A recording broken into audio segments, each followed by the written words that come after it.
Yesterday, Friday, the 16th of July, the world marked the 58th anniversary of South Africa's cultural icon Mama Miriam Makeba's address at the United Nations, whereby she announced the apartheid region, denounced, the apartheid regime in South Africa. Her speech before the United Nations General Assembly in 1963, Makeba was in her early 30s, and she sounded much younger then as she pleaded with world leaders to pressure the South African government to do away with apartheid. To discuss the significance of that moment, we are now joined by the former ambassador to the United States, Welile Nhlapo, and the CEO of House of Siza, Nkosi. A very good evening to you too. Thank you so much for joining us. Welcome to the Globe. Thank you for having us. Good evening. Indeed. Thank you. Good evening.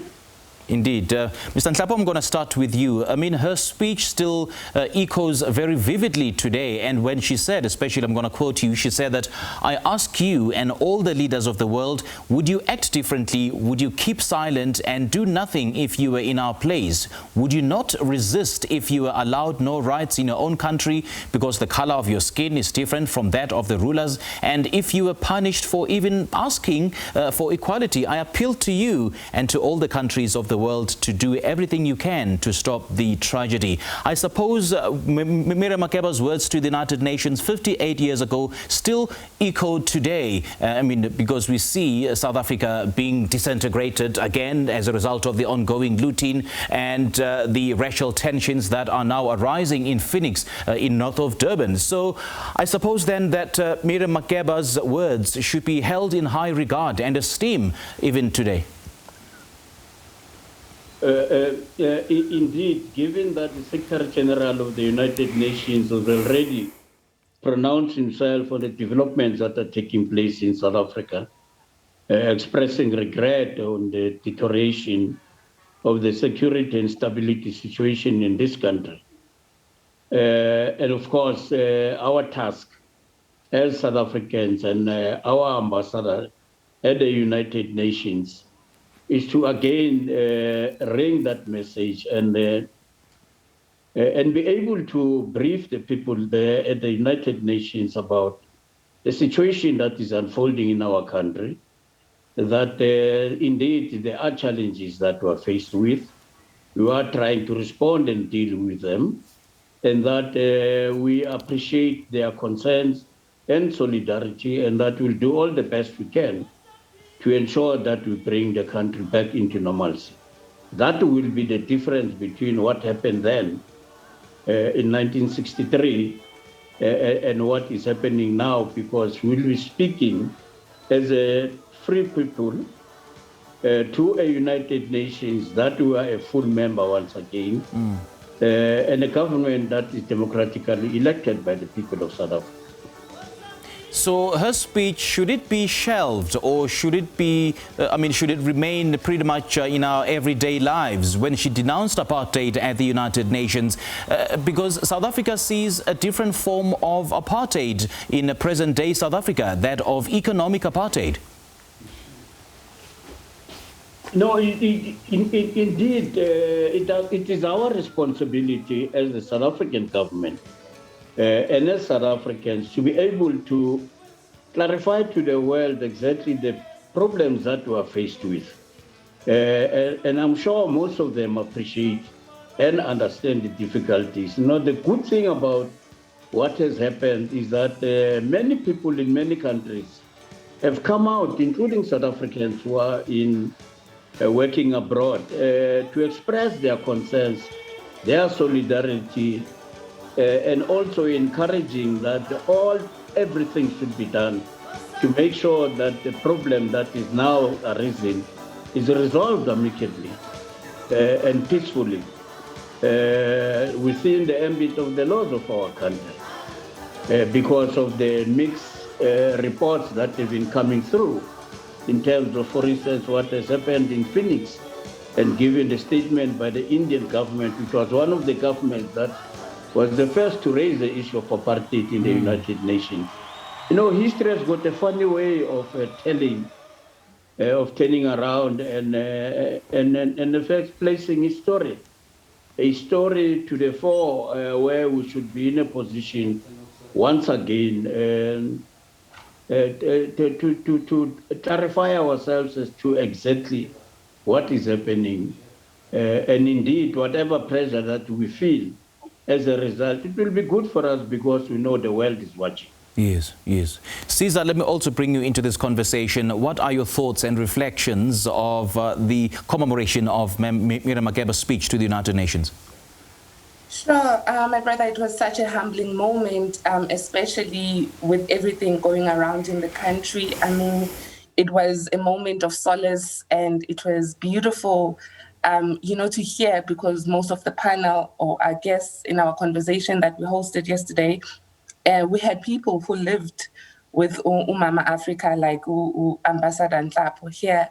We had very soft voices that were, bursting with Black pride, and it was such an emotional moment, but a very important one because we learned a lot. Getting those little facts about who Mama Africa was, a polyglot, a musician, an activist, a woman who was so brave and, soft in her bravery, but very impactful, like we see in her music. We unpacked some of her lyrics. We looked at her personality, at, how we all remember her, especially the ones that have spent life with her. So it was really a moment of solace, something just what we needed, and which is the role of artists in any society, to heal the moment and to, bring hope. It was such a hopeful experience yesterday. Yes, hopeful indeed. And the fact that she used the platform of the United Nations, which is, a great platform, as it were, to appeal to the powers that be and the great powers of the world to help South Africa in its battle against apartheid. But unfortunately, the great powers at the time only responded with lip service. And had they taken action, perhaps we would have seen the less cost of suffering and probably, less number of lives lost. So just coming to present day South Africa, do you still get a sense that the Western powers, the superpowers of the world, still have an ear and listen to the third world and the countries which are suffering? Well, it should, because I find that we are on the same boat right now. It's important for everybody to know what's going on, because we are not the only ones affected. Like, I feel this is the moment when we really should rely on being Abantu, on Ubuntu. And I do still have hope in humanity in any way, because what we see now, it's too narcissistical, and it's just not how human beings should behave. Indeed. Now, Mr. Nhlapo, let me also bring you in. We shouldn't make this about South Africa, but, the African continent and those disadvantaged countries. The fact that when we make an appeal to those who've got the capacity to help, to help those disadvantaged communities, they don't help us. Isn't that complicity when an appeal is made to you and you do not help out? Are you not perhaps complicit to the problem that's being perpetrated? Yeah, I think what we need to understand is that within the United Nations, there is a power balance and a power struggle that is taking place. And your voice will only become critical depending on how organized you are and how you negotiate your own issues to become issues that are taken seriously and can be listened to in the various structures of the United Nations, be it in the General Assembly, Security Council, or other formations within the UN to bring the issues there. And as the Africa Group, we always have to continue to organize ourselves as we did in 1963, few as we were able to move the world and command some voice of authority for the UN to respond in a particular way to the issues of the continent, and also to the issue of South Africa, per se, issues of climate change and how the impact on Africa. Our voice is a very strong one within the United Nations. on the issue of climate change, and I think our voice is strong on our appeals for a more constructive engagement between the UN and the AU on the resolution or management of the conflicts on the continent and on developmental issues on the SDGs. So there are a number of fora and spaces that are available for us to negotiate in our favor and take advantage of the positions that we occupy.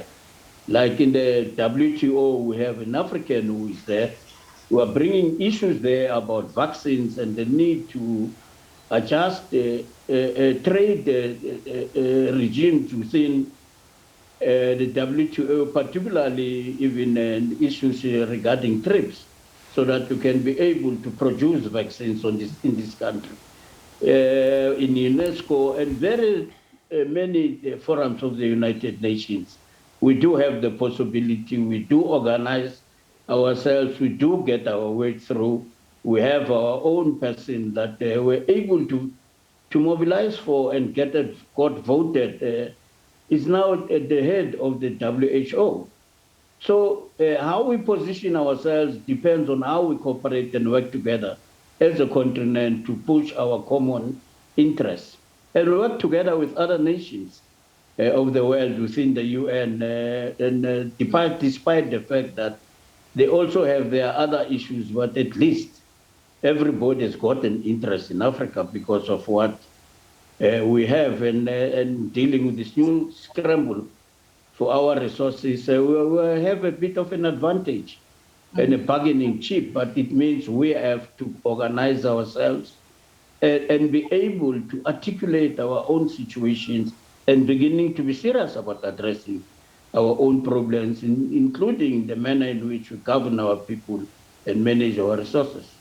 And speaking of organizing ourselves to address our own problems, Mama Miriam Makeba's speech to the United Nations and the impact thereof, I suppose, underscores the power of the voice of civilians and music artists, as it were, and the fact that they have the power to change or to bring about change to their lives and to their countries. And the change is not only an exclusive resolve of political actors and political leaders, isn't it?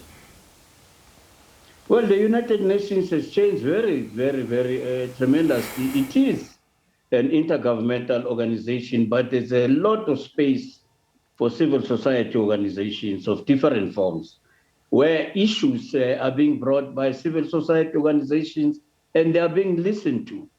And they can be able to even argue and expose their governments if they are not representing or presenting a true picture of what is happening in their country.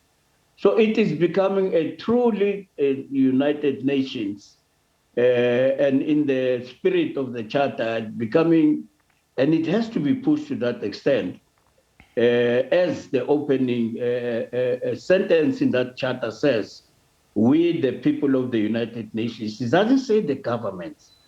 And therefore, when our people between the civil society organizations occupy the space, articulate their issues within the United Nations and appealing to governments of the world to say, we put you there. We are your bosses and we're telling you what to do.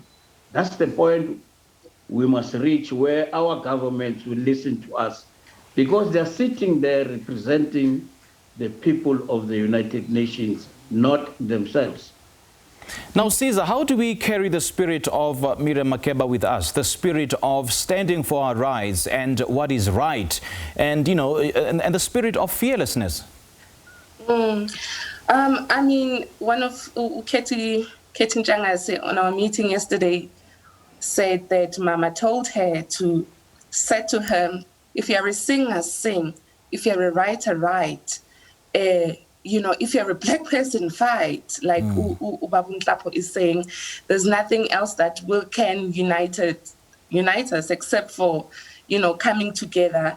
And of course, music, which is a very big issue right now, looking at how artists can't even, do their duty towards the society because they have to be closed down and restrictions, etc. We know the issue. But Oh, yeah, we just need to continue. Like for us, this House of Siza, I mean, we are really interested in literature and music as a form of engaging the youth and assisting them to rediscover themselves. So we are looking into how we, continue her legacy through our initiative of working with music schools, through creative writing workshops, helping the girl child. As we know, it was Mama's a passion, working with girls, and that's what we do. And obviously to continue working with the Miriam Makeba Foundation to continue her legacy and somehow, because it's important for us to write our story, and we're still not writing our own stories. We still don't own our art, and these are the things that, because when we speak about the IP rights of Mama's work as well as Credo Mutwa's work, as well as so many other artists that have been done wrong, with the IP rights, we are trying to have workshops around that and some form of knowledge on how to protect that and claim back what we're having. But most importantly, we really just looking forward to celebrating the 60th anniversary, which will be amazing in 2 years. Okay. The 60th anniversary, yeah. Okay, great chatting to you, Siza. And I quite like the point that, we still don't have the rights of writing our own story. And now, Mr. Nhlapo, just before I let you go, we've just heard Siza there saying that we don't have the right of writing our own story. How do we do that? How do we write our own story in ensuring that not other people write our stories as a result of that? I think Siza is correct. That's exactly what all of us should be doing. Nothing precludes us from doing that. But of course, there are certain challenges that we have to overcome. Access to publishing houses, and the circulation and distribution of the materials that we are working on. Our own, as he's talking about the rights of artists who produce music, the distribution of, is the music houses that are controlling the production, or that are controlling what happens to the music. You cease to own what you create. So let the creatives be given the space to own what they create. And therefore those rights, which are enshrined in the Charter of the United Nations, in the Bill of Rights, and in the Bill of Rights of many countries, let it happen. Let governments create the space for the people to express themselves and not suppress their views in whatever way or form because they don't like them. Let ideas flow, let people be free. And that's what the United Nations stands for. And as I'm saying, in the Bill of Rights and within the Charter and in some of the organs of the UN, these are the issues that are being addressed to try and create that space for the people to express their views freely without any restrictions by any government or anybody. All right, Mr. Nhlapo, great chatting to you. Thank you so much for your time. We do appreciate it. And now, Siza Nkosi, thank you so much for your time. We do appreciate joining us this evening. That was a former ambassador to the United States, Welile Nhlapo, and the CEO of House of Siza, Ms. Siza Nkosi.